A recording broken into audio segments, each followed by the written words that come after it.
parle de justice dans ce débrief du Conseil.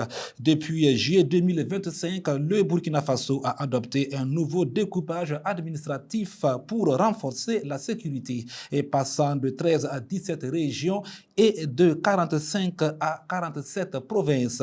Et quand les limites territoriales changent, les tribunaux doivent aussi adapter leur zone d'attraction, a fait comprendre le gouvernement lors du Conseil des ministres le jeudi 26 février 2026. À travers deux projets de loi, le gouvernement veut organiser les tribunaux à la nouvelle carte administrative du pays. Désormais, dans la région de la Tapoa, le tribunal de grande instance de Diapaga va s'occuper de la province du Gobnangou et de la province du Diamongou. Autre changement encore, le tribunal de grande instance de Djibo va désormais s'occuper de la province du Djelgodji et de la province du Karopeli dans la région du Soum. Adaptation de l'organisation judiciaire aux nouvelles provinces est le thème retenu pour vous dans votre émission, mesdames et messieurs, débrief du Conseil. Et pour en parler, je reçois pour vous Imhotep Bayala, doctorant en études culturelles africaines. Bonsoir, M. Bayala, et bienvenue au débrief du Conseil sur Kaziba TV. C'est un honneur, Chalda. C'est un grand bonheur d'être sur vos antennes. L'honneur est bien partagé. C'est un plaisir pour nous aussi de vous recevoir ici. Merci. Bonsoir à vous, mesdames et messieurs. Bienvenue au débrief du Conseil sur Kaziba TV. Merci de nous suivre. Alors, M. Bayala, lors du Conseil des ministres du 26 février 2026, le gouvernement a encore pris des actes très, très forts. Le gouvernement qui cherche à promouvoir la justice, à rapprocher davantage la justice aux populations. Le gouvernement qui veut que ce nouveau découpage soit en adéquation avec les tribunaux dans les différentes régions ainsi que dans les différentes provinces. Un acte fort. Comment est-ce que vous avez appris cette décision? Oui, il faut dire que cette décision vient renforcer la légitimité de l'État révolutionnaire dans lequel nous sommes. Et vous savez que la révolution et la justice, elle est prise en compte de tous les périphéries, de tous ceux qui avaient été isolés de l'État néo-occidental qui était en déploiement, que nous avons arbitrairement appelé un État en voie de modernisation, alors que c'était un État en voie de francisation, en voie de chinoisisation. C'était un État qui tentait de reproduire un modèle de développement qui n'est pas le nôtre, qui n'est pas propre à une évolution, mais qui était une sorte de mimétisme, de singerie, et qui consistait à nous américaniser ou à nous, je ne sais pas, à nous germaniser. Et la révolution vient réconcilier le Burkina Faso avec son époque glorieuse les quatre glorieuses de 1983 à 1987, qui consiste à faire en sorte que les populations puissent tirer profit du paradigme politique qui les gouverne. Et vous savez que la justice, c'est le dernier rempart moral capable de réguler une société en voie de décadence. Et donc, ça doit être une justice accessible de par la manière dont on l'imagine, de par ses infrastructures et de par le maillage territorial. Et vous voyez très clairement que notre gouvernement a décidé que nous passions de 13 régions à 17 régions. Et on peut même parler de la 18e région, qui est les diasporas. Et moi-même, j'appelle de tous mes voeux à ce que les diasporas se retrouvent dans une entité territoriale, même si elle est imaginaire, elle est une réalité. Et ça permet de bien centraliser, de bien conforter leur participation et leur présence dans l'état de droit. Et donc, quand on fait cela, il va de soi que, passant de 13 régions à 17, il faut harmoniser l'appareil.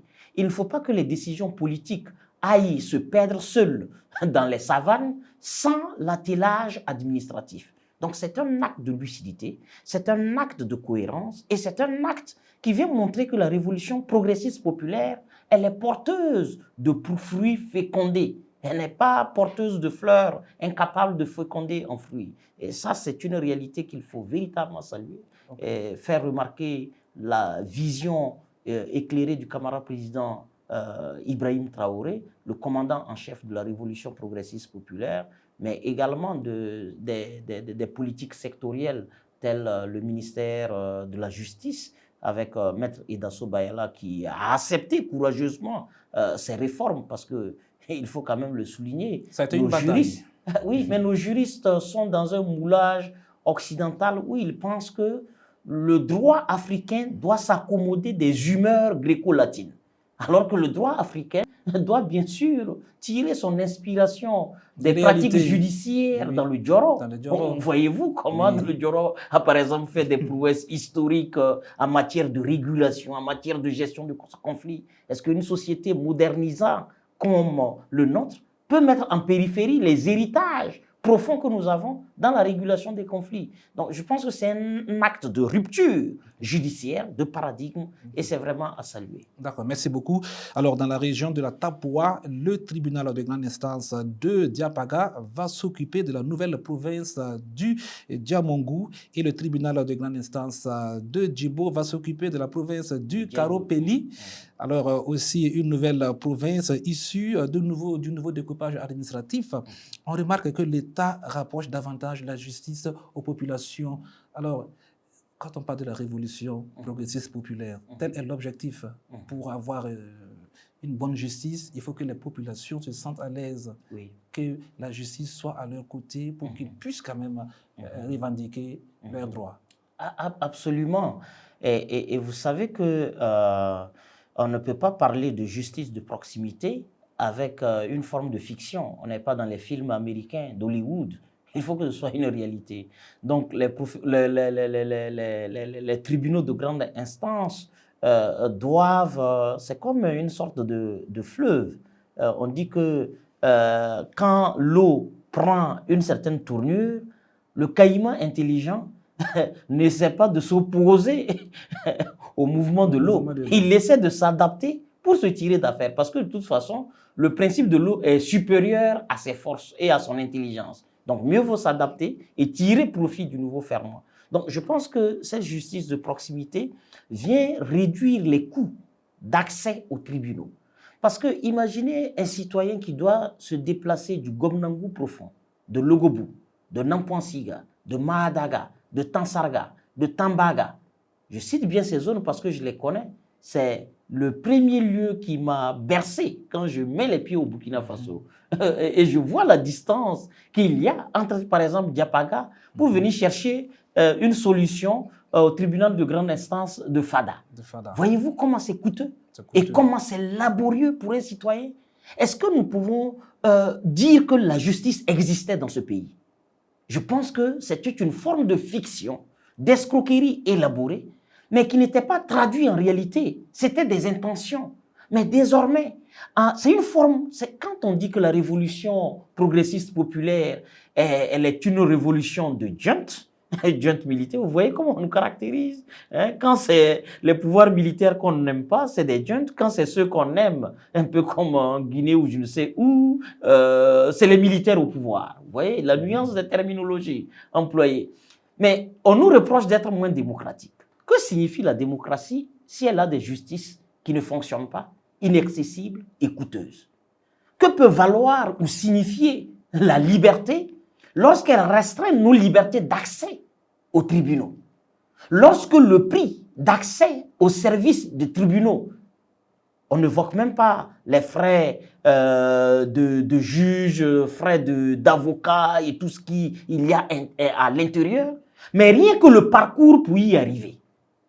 C'est un parcours auquel, franchement, le peuple burkinabé, fastidieux, avec tous les risques, avec des voiries dégradées. Fort heureusement, Faso Mebo est en train de faire une révolution magistrale en matière de désenclavement.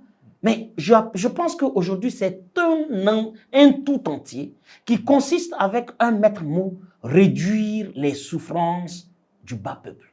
Faire en sorte que le bas peuple se sente dans un état qui se préoccupe de sa vie, qui se préoccupe de ses problèmes et qui est aussi partie prenante de ses souffrances et de ses besoins de justice. Parce que quand on est à Ouagadougou, on ne sent pas ça, on ne sent pas l'importance de ces décisions. Oui, mais parce que nous, on est en train de tournoyer sur place. On a le tribunal de grande instance Ouaga 1, on a Ouaga 2, et je ne sais pas s'il y a les autres Ouaga 3 ou je ne sais pas encore. Oui. Mais nous, on est entourés et souvent, nous nous donnons l'illusion que ce que nous vivons en ville se vit aussi en campagne.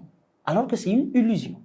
Regardez le parcours de Titan, le sacerdoce, la croix du Christ auquel on soumet nos propres citoyens, ayant des voies inaccessibles, impraticables, ayant des ressources très faibles parce que leur rendement, leurs activités agricoles sont affectées par plusieurs pesanteurs.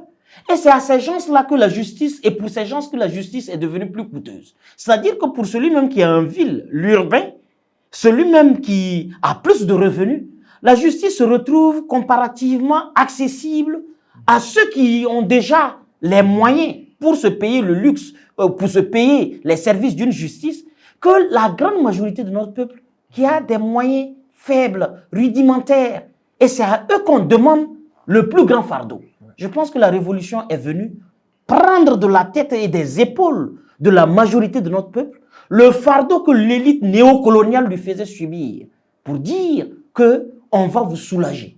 Regardez, quand on regarde dans la province du Soum ou bien du Djelgodi, toute la révolution judiciaire et les infrastructures qui s'y mettent, regardez le tracas que ça va réduire. Tous ces gens qu'on doit embarquer, toute la logistique, les pénitenciers qui doivent convoyer soit des délinquants ou des procureurs qui doivent faire ces trajets pour aller et ainsi de suite. Voyez-vous, je pense que c'est une échelle d'économie, une échelle de justice sociale et de réduction de la souffrance des populations parce que c'est ça qui est au cœur. Faire en sorte que le Burkinabé se sente burkinabé, non pas en évoquant le fait d'être burkinabé, mais le fait que l'État est présent partout où il se trouve. Alors, on a l'impression que la structure judiciaire a connu un changement. Hier, c'était les voleurs occasionnels de moutons qui comparaissaient devant les tribunaux. Aujourd'hui, tout le monde, sans distinction de la classe sociale, peut comparaître devant les juges. En témoigne, le 24 février, à Coupéla, 7 hauts magistrats et 3 douaniers ont été incarcérés. La révolution a changé beaucoup de choses. C'est historique, c'est audacieux. Qui aurait imaginé? Vous et moi assis ici. Des magistrats. Oui, assis ici. Qui aurait imaginé qu'un juge et un haut magistrat étaient justiciables? Mais regardez la propagande faite autour de quoi on dit les outrages à magistrats. L'instrumentalisation qu'on a faite d'un principe qui est censé protéger le magistrat, renforcer sa capacité de décision, ça s'est retrouvé entre les mains de magistrats pourris, ultra corrompus. Et la moindre tentative d'intimidation était tournée en outrage à magistrat. Et finalement, le citoyen soucieux de la bonne santé de notre justice et de la morale publique se retrouvait traqué, humilié par ces magistrats intouchables. À l'époque, une époque encore plus lointaine, dans les années avant 2014, mais c'était les seigneurs des seigneurs, les rois des rois, et qui avaient même eu le malin plaisir à créer des collusions avec les partis politiques et certains opérateurs économiques véreux, si bien que c'était une élite mafieuse interconnectée qui dirigeait le pays. Vous avez un problème avec un politicien, vous partez en justice pour que le juge vous rende le droit, le juge appelle le politicien pour dire qu'il y a quelqu'un qui a envoyé un dossier, et les deux s'entendent pour maintenant, mais taxifier. Combien de citoyens dans ce pays ont souffert le calvaire d'une justice qui les méprise, d'une justice qui produit l'injustice, d'une justice au trac et à la chasse des misérables, des voleurs de galettes, des gens qui volent par nécessité. S'il y a un type de vol, ayons le courage, monsieur Da, de dire que s'il y a un vol moins punissable, c'est quand même celui qui vole pour manger. En admettant que le vol, par principe, est condamnable. Mais ce sont ces gens-là qu'on a soumis à la répression de l'appareil judiciaire. Alors que l'appareil judiciaire ne devait pas être un outil d'oppression, mais un outil de libération, de rétablissement de la dignité, du respect, de l'honneur, de la respectabilité. Mais combien de citoyens ont été souillés dans ce pays-là Et je pense qu'il aurait fallu la révolution pour voir l'abîme dans lequel on était, le chaos judiciaire et moral dans lequel, et éthique dans lequel on était plongé. Un chaos judiciaire qui Oui. a conduit des détournements dans certains ministères. Oui, et y compris, Plus de 4 c'est-à-dire milliards. aujourd'hui, quand on revoit le symbole de ce qui s'est passé à Kupela, je pense que ça, c'est un acte mondialement historique. De mettre sur le banc des accusés ceux qui doivent produire la justice. C'est le pas vers le changement de paradigme judiciaire, la révolution judiciaire et la révolution comme moyen de réparation même du moule qui devait être réparer les citoyens. Ce moule lui-même était déformé. Il était devenu une sorte de sac d'Ali Baba et les 40 voleurs. Regardez les collisions. Donc je pense que ça c'est non seulement historique, mais c'est aussi et surtout que désormais, qui que vous soyez, riche ou pauvre, il y a un seul moyen, une seule loi qui puisse vous protéger, c'est d'être vertueux, c'est d'être respectueux des lois fondamentales de la République. C'est uniquement cela. Votre titre, tu sais qui je suis, parce que tu sais qui je suis, était devenu plus fort même que la justice. Et on vous demandait, ah ben, est-ce qu'il sait qui je suis? C'est terminé. Si vous êtes vendeur de... L'expression a disparu. Non, l'expression a disparu d'elle-même, elle est morte. Je pense que ces auteurs n'ont même pas eu le temps d'annoncer la mort et l'enterrement. On va aussi évoquer le cas du ministère en charge de l'humanitaire, le ministère de l'Action sociale, où des détournements ont été faits là-bas, plus de 4 milliards de francs CFA. Et la justice, en tout cas, le processus en cours. Alors, c'est un acte aussi à saluer. C'est un acte historique. Et il faut le mettre au profit. Il faut toujours rattacher ça à un élément, la RPP. Et la vision audacieuse du camarade président Ibrahim Traoré. Parce que n'eût été ce niveau d'audace, je vous disais, il faut regarder hier. Est-ce que tout ce qu'on est en train d'évoquer, est-ce que vous et moi, on pouvait être assis en train de décortiquer un sujet de cette envergure? Donc, pour mesurer le niveau de révolution, je dirais 3 fois 360 degrés, qui a été réalisé, il faut regarder immédiatement sous nos pieds hier. C'est pourquoi le ministère de l'Humanitaire, qui se retrouve avec ses hauts fonctionnaires, ce n'est plus les coursiers des ministères, ce n'est plus les fonctionnaires moyens qui tirent le diable par la queue, mais c'est ceux-mêmes qui sont à l'abri du besoin, mais qui, pour leur caprice de petits bourgeois, ont été capables d'aller voler à l'orphelin, de piller la veuve, de prendre au PDI, à la personne déplacée interne. J'avoue que quand vous êtes capable de commettre un crime contre quelqu'un que la nature a abandonné, au fait, je ne pense pas que le diable puisse avoir une place en enfer pour vous, parce que ce que vous avez commis est supérieur au délit qui vous rend admissible en enfer. Ah, là, c'est trop fort. Je vous le dis net. OK. Merci, M. Bayala, d'être passé. Nous sommes pratiquement à la fin de l'émission. Rapidement, un dernier mot avant qu'on se sépare.